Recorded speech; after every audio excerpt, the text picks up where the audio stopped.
Selamat malam, Dokter Pram. Halo, selamat malam Dokter Fani. Baik-baik saja. Iya, aman di sini, sehat-sehat Ya, ya, setengkara. Di situ sehat juga ya, baik, dokter ya. sehat-sehat. Sehat-sehat, ya Oke, sehat. Jadi saya di sini memulai dengan masker dulu. Jadi oke, untuk menginformasikan ke teman-teman nanti bahwa tetap kita, ya saya lihat banyak kiprahnya Dokter Fani. Jadi untuk menginformasikan tentang protokol kesehatan. Jadi kita pun memulainya dengan melakukan protokol kesehatan. Walaupun nanti mungkin saya minta izin untuk melepasnya. Iya, oke. iya, oke. Ya, baik. Dokter Pram, mungkin bisa minta tolong Mm, diperkenalkan diri terlebih dahulu ya, tentang bagaimana dokter kesehariannya bertugas di mana dan membidangi apa saja. Silakan, dokter. Baik, terima kasih Dokter Fani. Ya, jadi saya sehari-hari sih di kampus ya, di Udayana, di Fakultas Kedokteran Universitas Udayana. Juga saat ini kebetulan ya staf di Departemen Andrologi dan Seksologi. Dan kemudian juga kalau untuk sehari-hari kiprah Mm-mm. maupun juga praktek mungkin lebih ke arah andrologi ya. Jadi seperti itu ya. Tadi sudah disebutkan beberapa artinya bagian ya atau mungkin tempat kita kompetensi kita ya. Jadi andrologi mungkin bidangnya sangat-sangat masih jarang ya. Kemudian juga masih sedikit yang mengetahui. Jadi secara umum kita kiprahnya memang di male, jadi di laki-laki, terutama membahas tentang infertilitas, kemudian juga membahas tentang sexual function, ya fungsi seksual, kemudian juga membahas tentang hormon, tadi sudah disebutkan, ya jadi seperti itu. Kemudian juga membahas tentang penuaan pada laki-laki, jadi males aging. Dan terakhir mungkin sekup kita yang cukup besar adalah tentang kontrasepsi.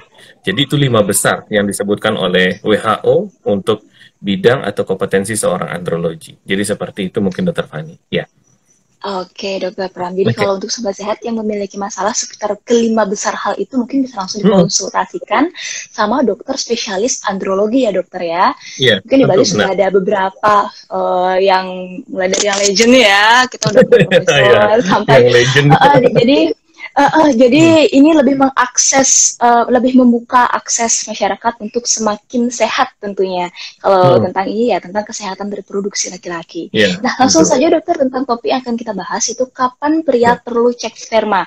Mungkin sebelumnya bisa dijelaskan dulu sih dokter, definisi dari cek sperma itu apa sih sebenarnya? Iya. Jadi terima kasih Dokter Kevani. Saya senang sekali bisa mendapatkan kesempatan ya. Jadi mungkin kalau masyarakat di sana awam mungkin mengenalnya dengan cek sperma ya.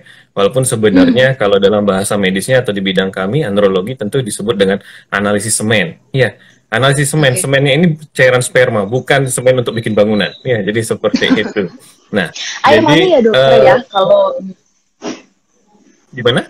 air mani. Iya, air mani. Jadi boleh seperti itu. Itu sebutan untuk Nah, orang awam juga ya. Jadi mhm, memeriksa atau tes mungkin ya air mani seperti itu. Jadi komposisinya mhm. adalah di sana kita melihat spesimen cairan air mani tersebut, kemudian isinya di sana terdapat sperma. Jadi otomatis kalau kita bicara tentang analisis semen, kemudian juga cek sperma, artinya kita melihat bagaimana kondisi daripada cairan sperma tersebut dan spermanya. Jadi ada beberapa item nanti yang mungkin akan kita bahas ya, yang akan kita tinjau. Yang utamanya adalah biasanya secara makros maupun mikros. Jadi seperti itu sih kurang Oke. lebihnya. Dan ini merupakan Oh, batu penjuru mhm. tes awal atau tes yang utama sekali untuk kita bisa menilai bagaimana kondisi kesuburan daripada seorang laki-laki. Jadi kurang lebih seperti itu. Oke. Terus Tanpa kapan analisis dokter? semen, ya Mhm, tanpa analisis semen mungkin tidak bisa kita menilai atau meninjau kesuburan seorang mhm. laki-laki. Jadi seperti itu. Mm-mm. Oke, jadi tentunya ini laki-laki Mm. dewasa ya, bukan laki-laki Iya, remaja. laki-laki. Em, Ya, ini pria. ya, Ini pria boleh dong. dibutuhkan pada laki-laki usia berapa, harus sudah menikahkah atau bagaimana? Sebenarnya bisa saja, sebelum menikah pun bisa kok. Jadi prinsipnya Hmm, tes analisis semen ini kan bisa ya, tapi memang kecenderungannya pada pasien-pasien yang mengalami masalah dengan kesuburan. Jadi biasanya pasien-pasien yang sudah menikah, ya, kemudian belum memiliki putra, atau sebaliknya sudah menikah tapi ingin yang kedua, kemudian juga sekedar untuk rutinitas ya, ingin mengetahui bagaimana kondisi semennya secara rutin. Kemudian juga ada pasien-pasien hmm, misalnya yang mau menikah, ya, jadi premarital check up banyak Jadi remaja-remaja mungkin bahkan saya boleh katakan seperti itu, atau mungkin juga dewasa muda yang melakukan analisis semen tersebut. Dan yang terakhir mungkin yang paling apa ya, mungkin cukup jarang biasanya dilakukan pada pasien-pasien yang menjalani kemo atau menjalani radioterapi pada pasien kanker. Jadi biasanya banyak juga melakukan pemeriksaan analisis semen. Jadi seperti itu. Termasuk juga kanker prostat. Jadi biasanya kita analisis lagi, biasanya kalau apalagi kalau usia muda masih ingin memiliki keturunan, biasanya kita akan melakukan pengecekan tersebut. Jadi begitu sih. Oke. Ini ngomong-ngomong, pemeriksaannya seperti apa sih, Dok? Prosedurnya, persiapannya barangkali, tekniknya seperti apa? Iya, sangat sederhana sebenarnya Dokter Kevani. Jadi sangat sederhana ya. Prinsipnya sebenarnya ada syarat-syaratnya yang utama ya. Jadi kalau pasien mau melakukan analisis semen, tentu dia harus memenuhi syaratnya. Jadi biasanya yang paling utama, syarat yang utama tentu saja puasa seksual. Ya, jadi puasa seksual selama 2 sampai 7 hari ya. Jadi biasanya seperti itu. Idealnya mungkin 3 sampai 5 hari itu sudah cukup sebenarnya. Kemudian yang lainnya adalah mungkin syarat-syarat yang lain adalah pemeriksaannya dilakukan pagi hari. Ya, jadi kita sarankan pagi hari. Kita mengikuti siklus sirkadian. Nah, jadi kita tubuh manusia itu ada siklus sirkadian. Jadi hormon kita kan akan mengalami peningkatan atau kebangkitan gitu ya pada saat pagi hari. Itu juga menyesuaikan juga dengan kondisi daripada sperma tersebut. Yang terakhir mungkin syarat yang lain ya usahakan memang sampel terkumpul dengan lengkap, tidak jatuh, dan menggunakan metode pengumpulan yang benar. Jadi kalau yang kita sarankan metode pengumpulan yang benar mungkin, mohon maaf, yaitu masturbasi. Jadi masturbasi sendiri kemudian ditampung di gelas dan itu bisa langsung dicek. Jadi seperti itu. Itu. Oke, gelas yang Mungkin disediakan di prosedurnya secara umum laboratorium seperti ya, itu Dokter sih. ya? Ya? Oke, siap. Gelas sampel yang disediakan oleh lab ya, Dokter ya, Iya, tentunya. iya. Gelas, kemudian bisa juga mungkin pot plastik ya, yang steril ya. Oke, Jadi seperti itu gitu. Oke. Kalau untuk penilaiannya, nah apa yang bisa kita ketahui dari hasil cek sperma ini? Ya, jadi secara umum saya sudah sampaikan tadi ada 2 item ya. Jadi yang 2 hal yang besar. Yang pertama adalah makros namanya. Jadi makros ini maksudnya kita melihat dengan mata langsung tanpa menggunakan mikroskop. Ya, jadi hal-hal yang utama dari makroskopis daripada cairan sperma yang utama tentu saja adalah yang paling sering paling gampang kita lihat yaitu warnanya seperti apa. Kemudian setelah warnanya mungkin yang gampang lagi volumenya, ya, jadi seperti apa. Kemudian selanjutnya bisa baunya, mungkin ya, jadi yang kita bisa istilahnya cium ya, jadi kalau misalnya ada bau-bau yang tidak khas, nah itu mungkin saja bisa bermasalah. Kemudian yang lainnya adalah kekentalannya mungkin yang bisa kita lihat, jadi kalau terlalu kental itu juga tidak baik. Dan yang terakhir mungkin yang cukup sering yaitu pH-nya, jadi keasamannya. Jadi pH-nya cairan semen itu cukup sempit ya, jadi kurang lebih sekitar 7,2 sampai 7,8. Jadi harus menggunakan strip yang khusus, jadi seperti itu. Ya. Nah, yang penting lainnya Kalau mungkin untuk maaf saya balik lagi. Yang penting lainnya adalah Oke. volume itu tadi ya. Saya kembali ke volume. Volume biasanya kita sarankan adalah di atas 1,5 atau itu 1,5 menurut WHO. Tapi kalau menurut Persandi, Perhimpunan Dokter Spesialis Andrologi Indonesia 2015, kita masih pakai di atas 2 cc. Jadi seperti itu. Oke. Kalau untuk mikroskopiknya, Nah. hal-hal apa aja yang bisa ketahuan dari sini? Ya, kemudian yang kedua ya, saya kembalikan lagi. Jadi yang kedua tentu mikroskopis ya. Jadi yang menggunakan mikroskop untuk kita bisa mengevaluasi daripada cairan semen tersebut ya, cairan sperma tersebut. Jadi kalau yang mikros mungkin sangat terkenal ya, ada 3 item yang sangat-sangat terkenal ya. Yang pertama pasti kita akan meninjau konsentrasinya. Jadi konsentrasi daripada sperma tersebut. Ya, penting sekali karena di sana menentukan sekali untuk bagaimana nanti kesuburannya atau mungkin fekunditasnya. Jadi kemampuannya dia untuk bisa menghamili pasangannya atau menghasilkan istilahnya keturunan seperti itu. Jadi yang dipakai di sana parameternya adalah kalau WHO ini ada perbedaan sedikit ya. Jadi kalau WHO 2010 makainya 15 juta per cc, tapi kalau Persandi pakai tahun 2015 itu 20 juta per cc. Jadi Persandi sekupnya hanya untuk di Indonesia, kalau WHO secara global. Jadi seperti itu. Itu jumlah sel yang diharapkan ditemukan ya, Dok ya? Iya, yang ditemukan dalam cairan semen per cc. Jadi seperti itu konsentrasinya. Kemudian Banyak selanjutnya banget yang ya ternyata ya, jutaan belasan. banyak. Ya, bahkan ada yang Dan yang benar kadang cuma kita satu yang untuk iya, semuanya satu. Bahkan kadang ketemu luar biasa. jumlahnya bisa sejumlah penduduk Indonesia ya, 270 juta. Jadi itu sudah luar biasa. Oh, Iya.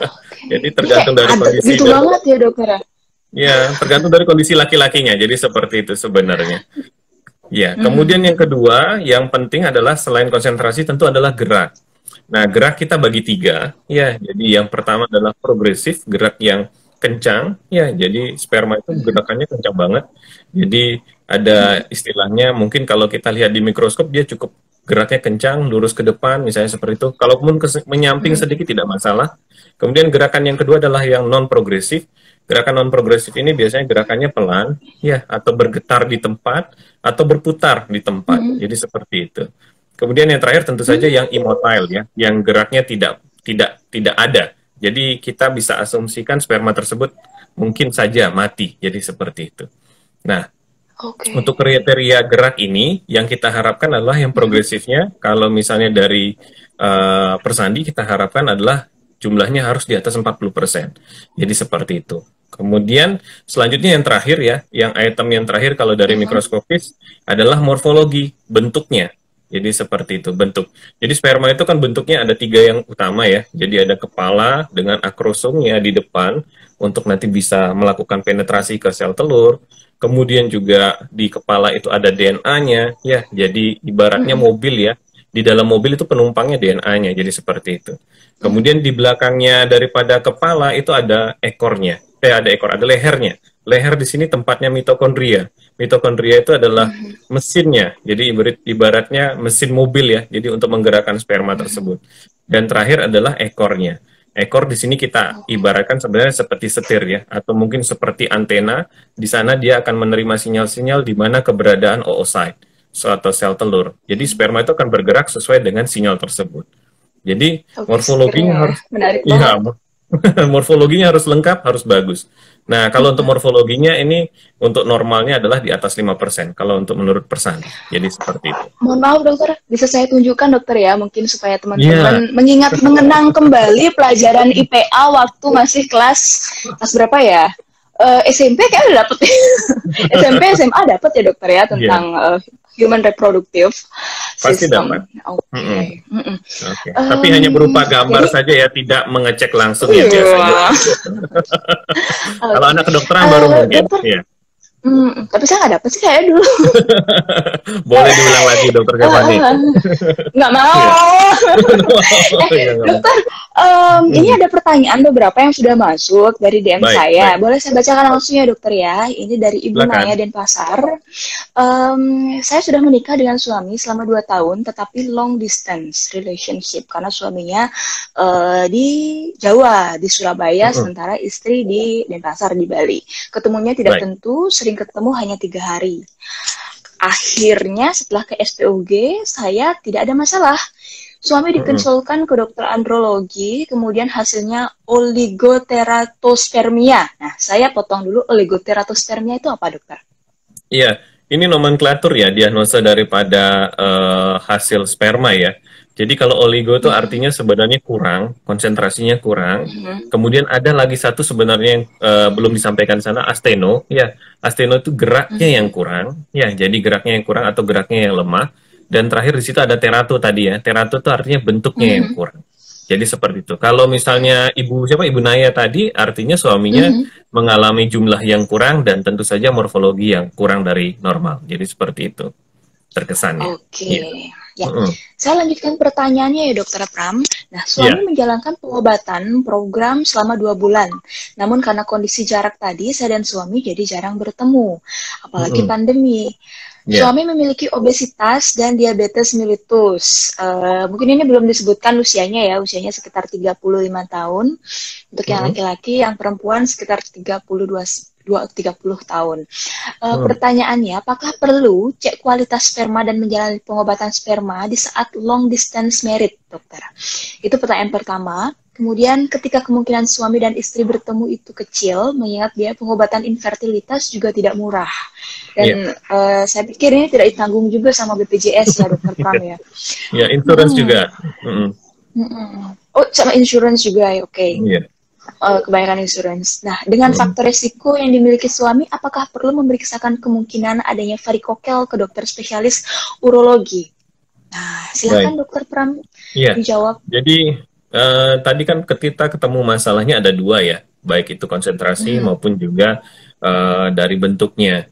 Jadi prinsipnya adalah kalau kita di andrologi, kita harus mencari tahu ya etiologi daripada kenapa sih bisa hasil sperma tersebut mengalami gangguan.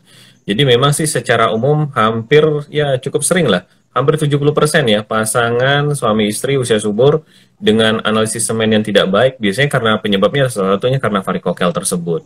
Kemudian sisanya banyak lainnya. Jadi misalnya saja gangguan hormonal yang cukup sering ya.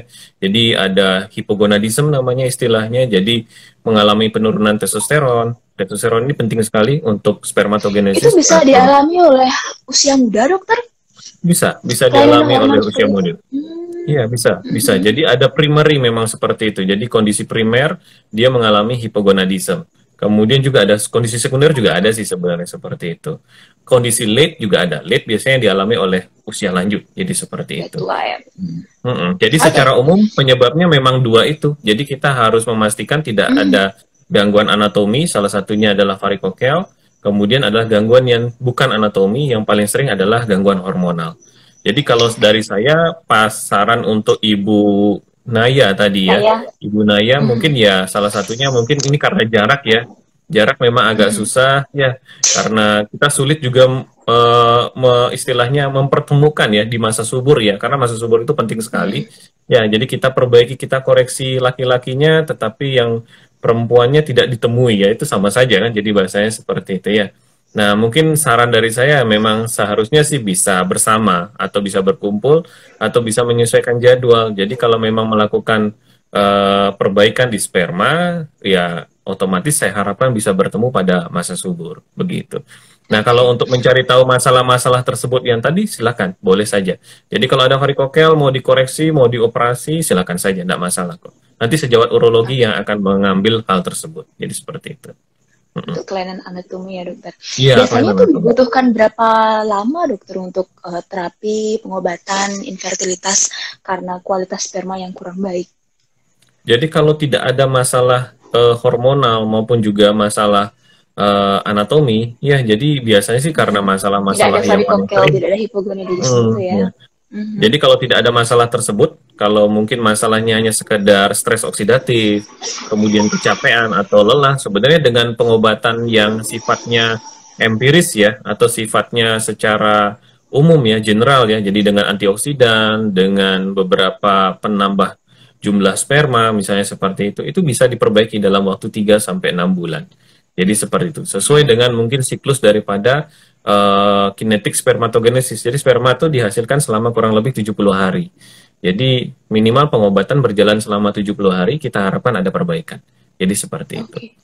Gitu. Mungkin bisa dijelaskan sedikit stres oksidatif itu apa saja contohnya? Iya. Tadi Jadi disinggung sedikit. iya, jadi sering ya, karena kita hidup di zaman sekarang ya, jadi dengan pola hidup yang tidak sehat, begadang, kemudian apalagi ya, mungkin makanan, rokok, alkohol, sekarang juga lagi ngetren ya, saya banyak punya pasien, saya nggak ngerokok kok, tapi saya nge-vape, nah itu sama aja menurut saya ya, jadi, nah itu mungkin hal-hal yang menimbulkan stres oksidatif. Selain itu juga saya banyak punya pasien yang atlet ya, olahragawan, jadi over exercise. Nah, itu semua meningkatkan oksidan dalam tubuh. Nah, salah satunya yang sangat fragile, yang sangat-sangat mudah mengalami kerusakan adalah sel sperma tersebut. Jadi sel sperma bisa saja terganggu, baik itu dalam bentuk gerak, konsentrasi, maupun bentuk. Jadi saya sarankan hidup yang sehat, terutama seperti itu. Jadi olahraga yang baik, makan minum yang baik, kurangi begadang, ya jauhi perilaku-perilaku yang beresiko yang merusak kesehatan. Jadi seperti itu sih. Kalau untuk Ya. obesitas dan juga kondisi diabetesnya, apakah itu mempengaruhi, dokter Ya, Pram? itu juga mempengaruhi. Jadi gangguan-gangguan metabolik ya. Tadi hormon kita fokusnya masih ke seks hormon ya. Tapi ternyata juga hormon insulin yang menyebabkan diabetes mellitus itu juga akan sangat mengganggu kesuburan. Jadi biasanya juga akan mempengaruhi level hormon testosteron, kemudian juga mempengaruhi fungsi seksual. ya, karena untuk upaya reproduksi tentu memerlukan fungsi seksual yang baik juga. Jadi kalau nggak Oke. bisa, mohon maaf ya, nggak bisa ereksi, tentu nggak bisa berhubungan seksual. Jadi seperti itu. Jadi semuanya itu seperti apa ya? Seperti rangkaian ya. Jadi kita harus perbaiki. Kalau misalnya ada obesitas, nah itu tentu juga obesitas ini juga terkait dengan hormon ya. Jadi leptin ini punya feedback juga yang tidak baik terhadap jaras hormon seksual. Jadi dia bisa menekan Oke. juga produksi daripada testosteron. Otomatis spermanya Oke. juga akan terganggu. Jadi begitu. Berarti Mm-mm. mungkin bisa disarankan untuk suaminya Ibu Naya ini sembari Hmm. menunggu Ya, masa LDM-nya itu ya, usai, bisa ya, diturunkan dulu mungkin berat ya, badannya supaya mencapai ideal. Ini mumpung ada dokter ya. gizi yang lagi join di sini. Selamat malam, Dokter Yohan Oh Samudra. iya. Ya. Iya, jadi karena itu juga pasti akan membutuhkan proses ya dok ya, butuhkan waktu. Mm-mm. Jadi harus holistik, penyebabnya dicari tahu dan juga faktor-faktor yang lain mempengaruhi juga harus dikontrol, demikian ya dokter ya. Iya, benar-benar. Oke, ya. Itu untuk untuk Ibu Naya di Denpasar semoga sudah jelas. Untuk Ibu Naya, selanjutnya ada Ibu Bulan di Denpasar juga. Selamat malam dokter, saya Iwiloh Bulaning. Mau konsultasi. Awal tahun lalu saya sempat hamil, sayangnya ketika usia kandungan 6 bulan saya mengalami ketuban pecah dini. Nah, bayi saya lahir hanya dengan bobot 700 gram dan tidak dapat diselamatkan. Oke, tunggu sebentar. Kemudian dokter yang menangani mengatakan bahwa ini disebabkan karena infeksi. Sebelum kejadian itu sempat berhubungan. Nah, apakah itu berhubungan dan keluar di dalam? Maksudnya ejakulasi di dalam ya dokter ya? Apakah ini ada hubungannya dokter? Itu pertanyaan pertama.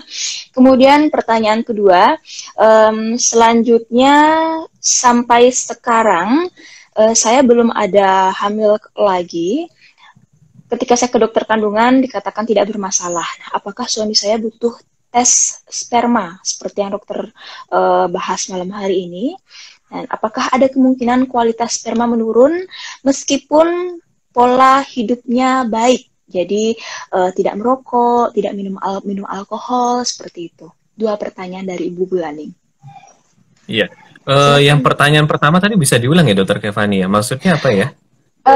Jadi dia ketuban pecah dini dan mengalami infeksi. Nah, apakah kegugurannya itu ada hubungannya dengan dia berhubungan seksual pada saat hamil dan keluar di dalam? Nah. Oh gitu. Iya. Baik.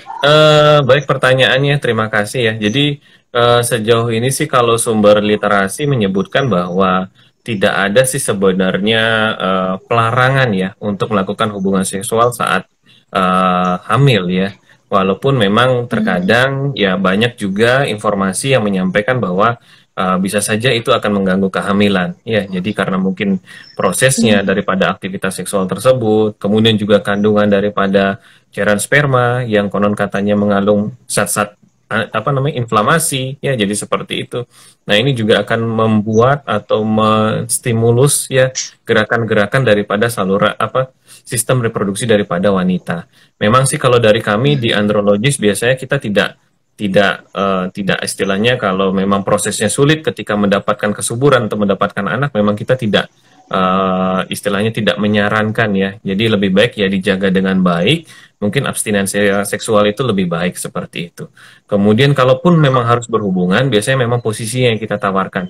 Jadi jangan sampai menekan atau membuat ibu yang hamil tersebut mengalami problems. Biasanya kita sarankan, mohon maaf, posisinya menyamping. Jadi seperti itu biasanya. Jadi biar tidak terlalu tertekan daripada rahimnya.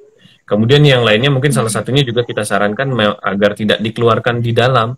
Jadi karena memang ada beberapa literatur menyatakan di cairan sperma tersebut mengandung beberapa zat-zat inflamasi ya. Jadi yang akan menyebabkan rangsangan ataupun juga menyebabkan stimulasi dan gerakan daripada saluran daripada sistem reproduksi di wanita. Jadi memang seperti itu sih. Sampai saat ini kasus-kasus tersebut mungkin agak sulit ya kita menghubungkannya ya. Jadi seperti itu. Jadi kalau Oke. memang sulit mendapatkan keturunan, apalagi itu kondisi yang lama, kita sarankan sih lebih baik Mhm, abstinensia saja. Kalaupun memang mau melakukan mhm. aktivitas seksual, hubungan seksual, alangkah baiknya tidak disertai dengan penetrasi. Jadi mungkin seperti itu. Oke. Ya. Bisa dipilih Kemudian gaya yang lain ya pertanyaan, dokter ya, ya. iya. Kemudian Mhm. pertanyaan yang kedua tadi tentang apa ya? Mohon Apakah maaf. perlu cek sperma meskipun dia pola hidupnya sehat? Kebetulan ini seorang petugas Basarnas ini Oh, suaminya. gitu. Ya, kita Iya, sarankan tidak memang minum alkohol, tidak merokok. baik. Kita sarankan memang kalau untuk yang sedang menjalani program, artinya Mhm. menjalani istilahnya ingin hamil, ingin punya anak, kita sarankan memang secara rutin melakukannya setiap 3 bulan. Jadi setiap siklus daripada sperma tersebut. Jadi kita bisa melihat bagaimana kondisi sperma tersebut. Oh ya, saya juga lupa memberikan informasi, cek sperma atau analisis sperma itu sebaiknya dilakukan minimal 2 kali. Jadi dalam rentang waktu minimal 1 minggu dan maksimal mungkin 3 bulan tersebut. Karena hasil sperma itu Oke. sangat fluktuatif sekali. Jadi dia naik turun Mhm. dan kadang kondisi-kondisi Mhm. lain juga menyertai. Jadi seperti itu. Ya. Oke, iya. Demikian Ibu Bulaning, semoga sudah terjawab pertanyaannya. Mm-mm. Ini ada dari pertanyaan lagi di sini. Nah, dari akun Iga Cynthia underscore A. Tanda-tanda pria yang perlu cek sperma itu apa sih, Dok? Nah, mungkin tanda-tandanya yang dipertanyakan sama Cynthia ini. Ya, Apakah ya, bertanduk ya, atau gini saja. bertaring atau bagaimana? Ya, ya, tanda-tandanya kalau secara umum tidak ada ya. Mungkin yang lebih ya ke Hmm. arah misalnya ada gangguan ya, gangguan kesuburan, sulit memiliki anak ya. Kemudian juga hal yang seperti tadi yang saya sampaikan. Jadi ketika dia sebelum menikah mau melakukan premarital check up, kemudian juga kadang di remaja kemarin saya dapat kasus torsiotestis ya beberapa ya. Jadi setelah itu kita lakukan Oh, ya evaluasi dengan melakukan sperm analysis. Jadi itu agak aneh juga. oke. Jadi si remaja itu juga bingung kenapa saya disuruh cek sperma dok. Ya, seperti itu saya sampaikan tadi. Saya ingin mengevaluasi bagaimana kondisi pasca Anda mengalami torsio testis. Jadi kita Apakah lakukan nggak berpengaruh? retorsio. Iya, kita Oke. lakukan retorsio, tapi itu posisi Anyway, kembali. Hmm. torsio testis itu dia adalah testis yang dia ininya kayak Terpeluncur. talinya tuh salurannya Hmm. terpeluntir ya dokter ya di Iya, dalam. iya, dia Di terpeluncur. dalam buah zakar itu dia ada Hmm. testis, sorry di Hmm. kulit kulit skrotum itu ada testis Hmm. yang kayak Hmm. pentol-pentol itu. Iya, Kemudian itu dia salurannya terpeluntir. Itu membuat nyeri iya, yang hebat sekali iya, dan adalah kegawat daruratan urologi yang iya, harus segera dibawa ke UGD. Itu kalau kurang benar-benar. dari 6 jam itu berbahaya ya dokter, bisa nggak Iya. diselamatkan itu. Nah, ini Sangat sayangnya mempengaruhi. sayangnya kemarin kasusnya ya mohon maaf kita nggak berhasil Mhm. menyelamatkan karena datang ke saya sudah ada yang seminggu, ada yang sudah Hah? 3 hari kalau nggak salah. Jadi otomatis akhirnya salah satu testisnya kita angkat ya. Jadi kita sudah nekrotik, dia sudah Hmm. menghitam, sudah memerah. Jadi sejawat urologi ketika itu melaporkan bahwa wah sudah nggak bisa diselamatkan Pram. Ya sudah, nggak apa-apa. Nah setelah itu Oke. karena ibunya bertanya, ini anak laki-lakinya bagaimana kondisi Hmm. kesuburannya ya, saya mau tidak mau saya Betul. bilang, ibu anaknya harus cek sperma. Nah ini anaknya jadi Oke. kaget rasanya, dia disuruh cek sperma lebih awal, jadi seperti itu. Hmm. Nah Iya. kemudian yang terakhir mungkin masalah tadi ya, yang kanker ya, pada usia lanjut, Hmm. kadang juga post radioterapi atau kemoterapi, kita sering melakukan pemeriksaan sperma. Jadi seperti itu sih, mungkin Hmm. kenapa alasan ya melakukan analisis sperma, bukan tanda-tanda ya, jadi seperti itu ya. Hmm. Ya, oke. Baik. Nggak kelihatan tanda-tandanya soalnya Cynthia Iya. ya. Oke, itu Cynthia. Kebetulan ini teman di Kisara. Jadi semoga Oke. udah terjawab ya. Selanjutnya dari ini Citra Hendrawati. Dokter, apakah bisa memilih sperma X dan Y, misalnya ketika program hamil untuk mengharapkan kehamilan laki-laki? Baik. Citra Ya, Hendrawardani. baik, ya. Nah, ini juga sering ditanyakan ya. Jadi ke Mhm. mana namanya ya? Mungkin ke kita ya, ke andrologis ya, Mhm. ketika sedang melakukan istilahnya program kehamilan, kemudian Program. juga ya sering kali, terutama di Bali ya, di Bali sangat sering. Jadi untuk sexing istilahnya, jadi memilih gendernya ya. Jadi gendernya sudah ditentukan. Seringkali Memilih kalau jenis orang Bali, kelamin ya. hmm, orang Bali inginnya laki ya, karena untuk meneruskan mungkin keturunannya atau adatnya di rumah. Nah, kalau pertanyaannya seperti ini, memang yang menentukan adalah spermanya, karena sperma yang membawa kromosom X maupun Y. Nah, kalau ditanya sekarang bagaimana caranya memilih, nah itu ada teknik-tekniknya sih. Jadi dengan preparasi sperma, kita sering melakukan teknik istilahnya namanya swimming up. Jadi seperti itu, kita menangkap sperma Y yang karakteristiknya adalah geraknya lebih cepat dan istilahnya lebih suka ke pinggir. Kemudian yang di luar itu bisa dengan melakukan pengecekan ya. Jadi kita bisa ngecek namanya PGD ya. Jadi kita istilahnya ngecek screening bagaimana kondisi daripada genetik calon embrio tersebut. Jadi seperti itu. Okay. Benar-benar bisa dokter ya untuk memilih X apa Y-nya ya dokter ya. Itu usaha ya dokter Kevani. Oke. Ya. Itu usaha, tapi tetap yang menentukan adalah yang di atas. Jadi seperti itu. Oke, iya. Itu untuk Ibu Citra, semoga sudah menjawab pertanyaannya. Nah, ini banyak banget nih yang antusias tentang topik ini. Selamat malam untuk Dr. Gustira. Misalnya laki-laki mau steril, itu harus ke dokter mana, Dokter Pram? Oh, steril. Maksudnya di sini artinya sudah tidak ingin memiliki. Ya, artinya tidak ingin memiliki keturunan lagi ya. Mantap. Okay. Iya, mantap. Nah, kalau mantap memang pilihannya kalau untuk laki-laki ya vasektomi ya. Vasektomi saat ini sesuai sudah dengan banyak. Ininya mantap jiwa. Mantap jiwa. Mantap KB. Iya, jadi bisa dilakukan vasektomi. Vasektomi sebenarnya kompetensinya di dokter umum sih. Jadi dokter umum pun bisa, jadi dokter spesialis juga bisa. Mungkin rekan urologi juga banyak mengembangkan vasektomi tanpa pisau, VTP ya. Jadi itu juga bisa dilakukan. Tapi di luar itu kalau memang ingin yang dengan hormonal, nah kalau hormonal mungkin kompetensinya ada di andrologis. Jadi kita bisa menggunakan produk-produk hormonal untuk menekan proses spermatogenesis pada laki-laki. Jadi seperti itu. Ya. Kayak minum pil gitu ya dokter ya, atau suntik atau gimana? Bisa pil, bisa suntikan ya. Baik itu yang short acting. Minum pil ya ternyata ya. Pil KB baca masuk udah tahu loh beneran. Ya, jadi ada preparatnya ada, bahannya juga ada. Jadi yang short acting ada, yang long acting juga ada. Sama kayak KB 1 bulan, 3 bulan itu ada juga lah. Seperti itu bahasanya. Oh gitu. Ya, jadi bisa kemana aja, ke dokter umum yang terlatih, urologi, dokter bedah, bisa juga ke dokter andrologi ya. Tergantung yang deket di mana dan siapa. Iya. Demikian dokter Rai, mantap jiwa ya. Ini senior itu ya. Dari dokter Yohan Samudra. Nah, izin bertanya dok, jika pria sudah melakukan vasektomi, apakah akan mempengaruhi dorongan seksualnya? Nah, ini sebenarnya juga mau saya tanyakan ini, menyambung pertanyaannya dokter Rai. Iya. Sebenarnya setelah vasektomi itu tidak ada pengaruhnya dengan fungsi seksual ya. Jadi murni yang terganggu hanya fungsi reproduksinya saja. Jadi tindakan daripada vasektomi tersebut tidak akan mempengaruhi fungsi seksual. Karena fungsi seksual yang paling terpenting adalah hormon testosteron di sana. Jadi kalau hormon testosteronnya normal, ya seharusnya tidak ada masalah dengan fungsi seksualnya. Jadi seperti itu. Banyak masih ada. Ada satu lagi dokter ini dari sini, tapi nah dari Bapak Eli di Tabanan, pertanyaannya, apakah kelainan prostat mempengaruhi kualitas sperma, dokter?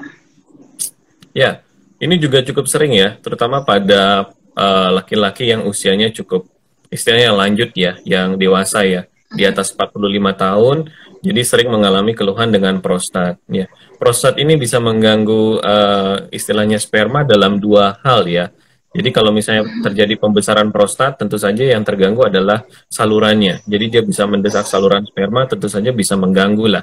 Jadi kemungkinan ketika menampung sperma atau mengeluarkan sperma akan terganggu. Kemudian di luar itu juga yang terganggu adalah komposisi daripada sperma.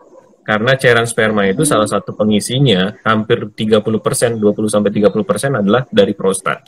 Jadi kalau prostat mengalami gangguan, tentu saja ada perubahan ya dalam komposisi cairan sperma dan itu bisa mengganggu kualitas maupun kuantitas daripada sperma. Jadi seperti itu.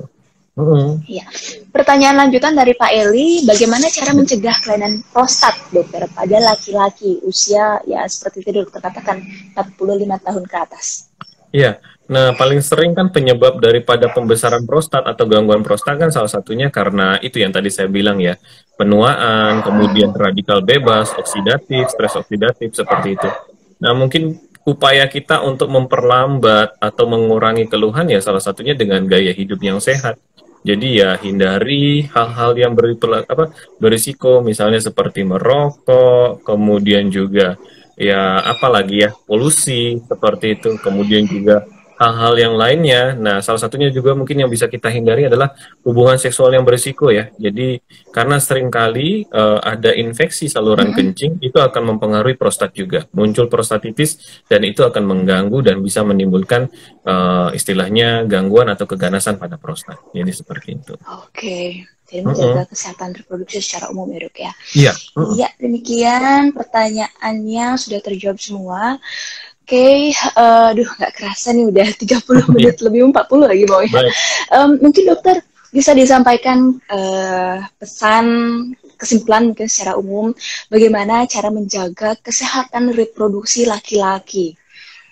Baik, ya jadi terima kasih Dokter Kevani, terima kasih juga untuk komunitas ya Sadar Sehat ya sudah memberikan kesempatan kepada saya untuk bisa mensosialisasikan tentang cek sperma ini ya kepada yang menghadiri atau melihat hari ini ya bahwa sebenarnya cukup penting ya terutama pada pria dewasa untuk memonitoring kondisi daripada spermanya karena sperma ini tidak hanya sekedar untuk informasi kesuburan saja, jadi juga untuk informasi kesehatan reproduksi daripada pria secara umumnya. Jadi seperti itu.